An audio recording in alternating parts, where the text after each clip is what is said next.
Sitting here minding my own business, watching the Decker and Zora show.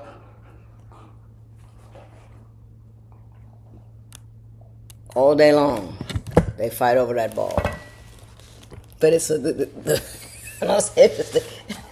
Decker killed another bird the other day too, but I wouldn't let her get it in the house, and then my son got it, so it was cool. So yeah, goodbye. How y'all doing? I've been making a mistake about process and procedure. And I think it's a mistake a lot of people are making based upon the questions that I get. So let me explain to you what I've been doing wrong. And then I'm going to discuss some of the questions that we've got. And then I'm going to try to help us all figure out how we can get where we're going. When my husband first passed away, he was like lights and sirens and panic. And then after 6 or 7 months, I felt like, well, now it's time to get out there and rejoin the world, even though, and I did a whole lot of things because I was sad and I was in the bed all the time, and I did a whole lot of stuff. I did Pilates, and I did jabs.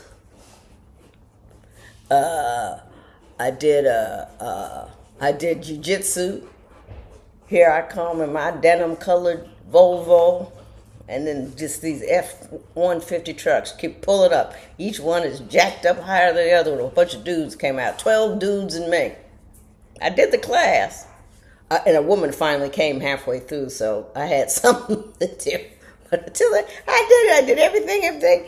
And Carlos fought me. Carlos was very nice about it. He was trying not move over here. No, wait, no, we can't. He was helping. And then he says, okay, make you move. And I went, what? But anyway, so I decided that I didn't like doing any of those things. And I just don't think that's true. I took Taekwondo for 10 years, loved it. Played tennis for 10 years, loved it. So I do love physical activity. I want to play pickleball, but it's hard to get a pickleball court out here, and it's so hot all the time anyway, so. But anyhow, I thought that meant that outside was no longer where I wanted to be, and I wanted to be a good inside person where I created a lot of things and wrote and all this kind of stuff, but I have found that ain't none of that happening. I'm just kind of sitting here. So what I did was, well, let's move on to another procedure. So I have this thing where I want to get a cleaning lady, right? But work with my lack of logic here, okay? Just work with it. This is an emotional thing. I keep house so badly, I can only have 1 or 2 rooms that are presentable at any given time. And sometimes, then you move stuff around and you see all this really old dirt behind, like behind the dishware, all that. And I've started to clean so I can get the house clean enough so I can get a cleaning lady in here without feeling foolish. But every time I do that in a room, I find so much more that I need to do that I'm never going to get it done. And so I have to get over my emotional hump of not wanting to have somebody come in here. But I got to at least examine all the spaces so I don't know if there ain't nothing really weird and frightening going on. You know what I'm saying? I don't know, But anyway, I've never been good at cleaning a house. And I've always tried to be better.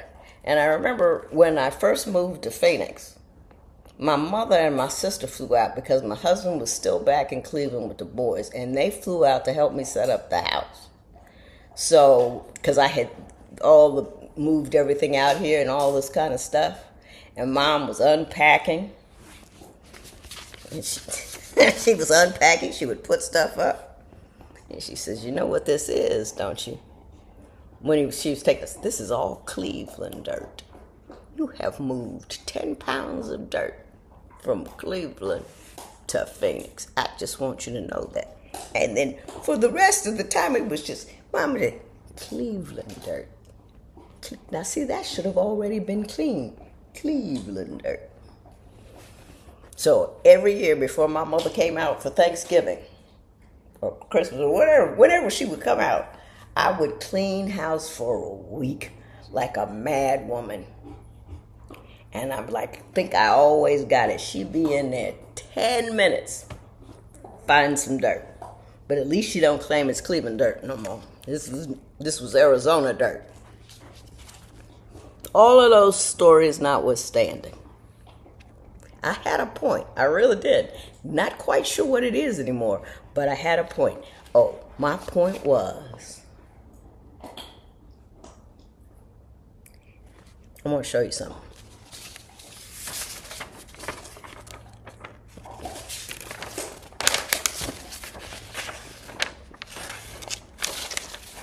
This is a printout of 2 questions that I got in my inbox, right?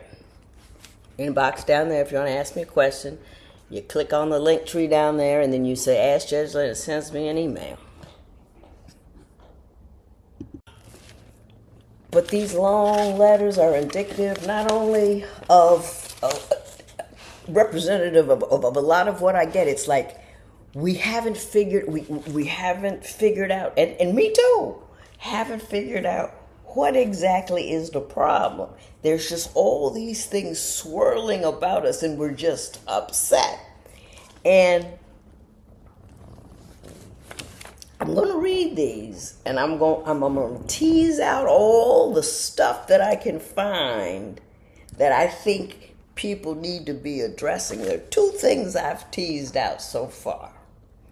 And the one is not checking out the sheets of your problems. I have a tendency to do that too. Everything will start rushing around. If I get upset and my fear chemicals are out and about, it's like I have, as my sister-in-law used to say, you've got too many doors open.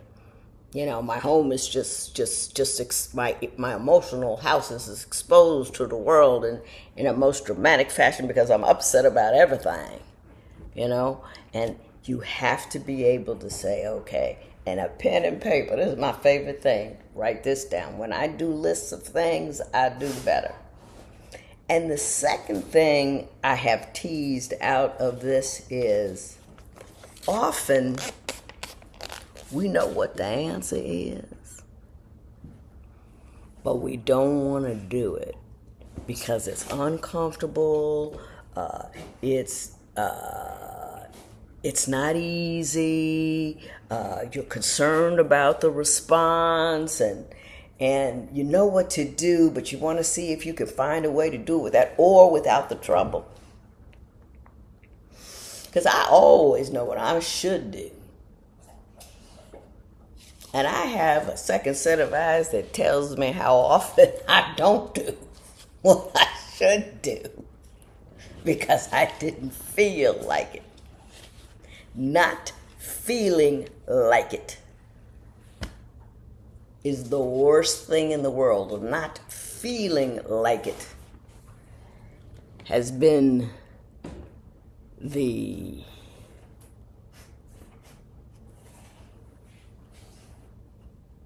bane of my existence since Brother Big E just rolled away. And so I went back, as I tend to do. I thought my mother was an emotional genius, and went. She's not here no more. She and her are sitting side by side on my shelf, which is just ironic because they didn't get along in the beginning. One of the last days before my mom died, she said, "You married the right guy." That was cool. That was good. So here it is, and I went back, and I am going to start studying rule number 10. Learning. This is the book. Learning to act in opposition to how you feel. And I don't just say act in opposition. I got all kinds of ways to do. First, you got to get your mind right. Now I got to get my mind right. This simply means you realize that you are sporting an emotion that is not doing you any good. You must decide to feel differently. The trick is to pick a specific emotion that you believe will serve you better and consciously decide to adopt it. I believe that was what my mother was telling me Then I told a story about me and my mother in the DMV, and I hate bureaucracies and impracticalities. And she could see me getting crazy in the line in DMV, and she leaned up to me and said, "You better get your mind right." She says, "I can see you getting agitated and irritated, and I want you to know that that lady up there did not invent this process, and she most certainly isn't getting paid enough to listen to people like you who are annoyed about the process she did not create. So you just better not get your mind right." So now I'm going to get my mind right as soon as I get the cramp out of my hand about what it is I'm supposed to be doing. I'm not sure.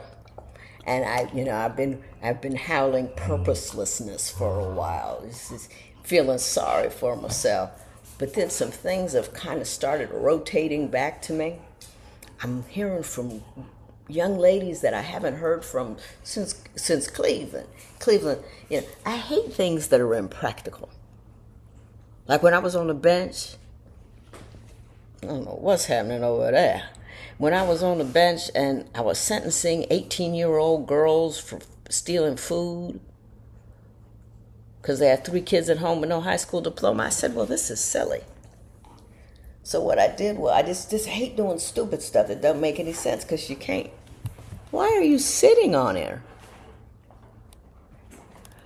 Any sense? So I started a group for at-risk young ladies at 14, 15. You got to catch them before the first baby comes. You got to catch them before they drop out of school. You got to catch them before.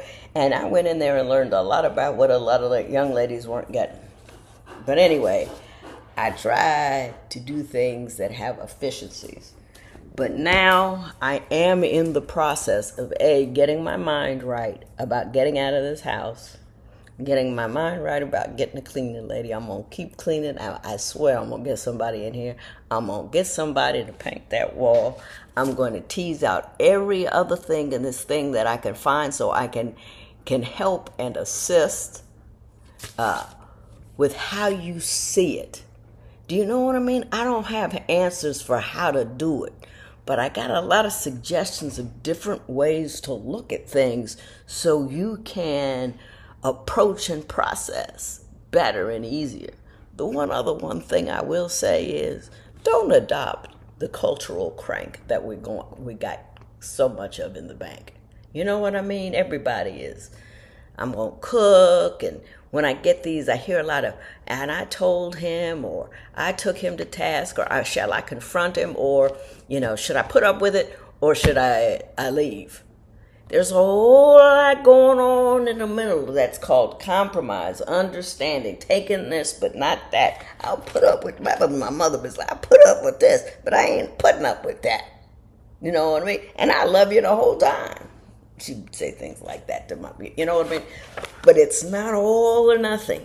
It's not this or that. It's not versus. You know what I don't understand is comedy beef. And I don't know, maybe it's intentional. Driving up, I don't get it. I don't understand comedy beef. I think all the comics are funny. Well, you're not all of them. Look at that. I need more magnesium. But anyway, I've gone up, around, down, back, seats.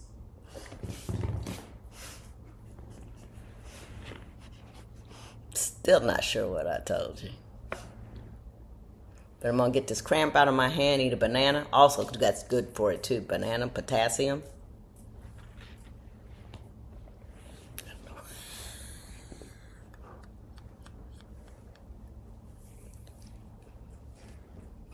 Y'all have a good day.